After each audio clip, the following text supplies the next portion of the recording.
ஓம் சாந்தி. அனைவருக்கும் இனிய தீபாவளி நல்வாழ்த்துக்கள். முரளியின் டேட் 12/11/2023. அவ்வக்த பாப்தாதனுடைய மகா வாக்கியம்.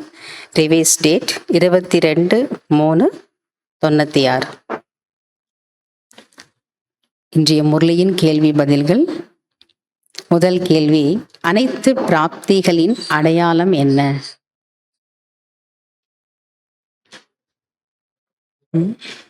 சதா அவர்களது முகம் மற்றும் நடத்தையில் மகிழ்ச்சி என்ற தனித்தன்மை தென்படும்.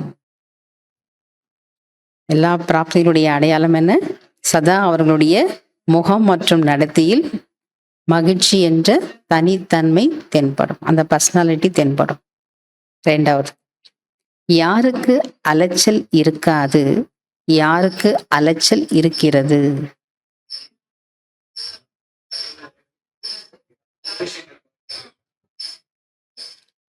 பாபா சொல்றாரு, யாரு நிறைந்தவர்களாக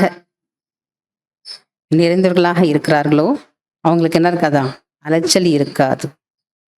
யாரு நிறைந்திருக்கிறார்களோ அவருக்கு அலைச்சல் இருக்காது. யார் காலியாக இருக்கிறார்களோ அவர்களிடம் அலைச்சல் இருக்கும். தன்னுடைய நிச்சயம் மற்றும் பிறப்புரிமையின் பெருமிதத்தில் இருந்தால் அலைச்சல் ஏற்படாது. மூன்றாவது கேள்வி, பாப் தாதா என்ன விரும்புகிறார்?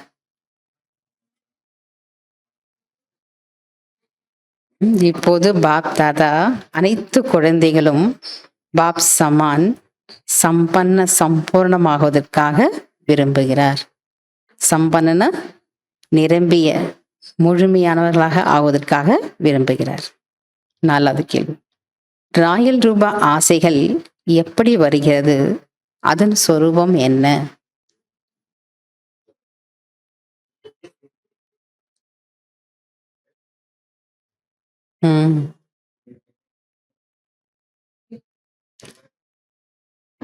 பாபா சொல்ற, ராயல் ரூபா ஆசைகள் சூட்சும ரூபத்தில் வருகிறது.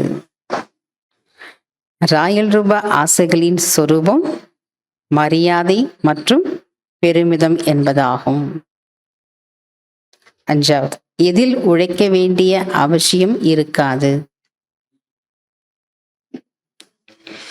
வெற்றி என்னுடைய பிறப்புரிமை. இந்த பிறப்புரிமை பரமாத்மா பிறப்புரிமையை இதை யாரும் அபகரிக்க முடியாது. ஏன்னா இந்த பிறப்புரிமை நமக்கு கொடுத்தது யாரு? பரமாத்மா. இதை யாரும் அபகரிக்க முடியாது. அந்த அளவிற்கு நிச்சய புத்தி உடையவர்கள் எளிதாக மற்றும் இயற்கையாகவே சதா மகிழ்ச்சியாக இருப்பார்கள். அவர்கள் உழைக்க வேண்டிய அவசியம் இல்லை. fill in the blanks. First, ஆசைக்கு அஸ்திவாரம் டேஷ் மற்றும் டேஷ் ஆகும். ஆசைக்கு அஸ்திவாரம் பொறாமை மற்றும் அப்பிராப்தி ஆகும்.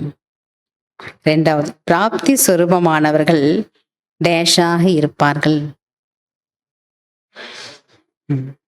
பிராப்தி சொரூபமானவர்கள் சதா மகிழ்ச்சியாக இருப்பார்கள். மூன்றாவது, எங்கு டேஷ் இருக்கிறதோ அங்கு டேஷ் இருக்க முடியாது.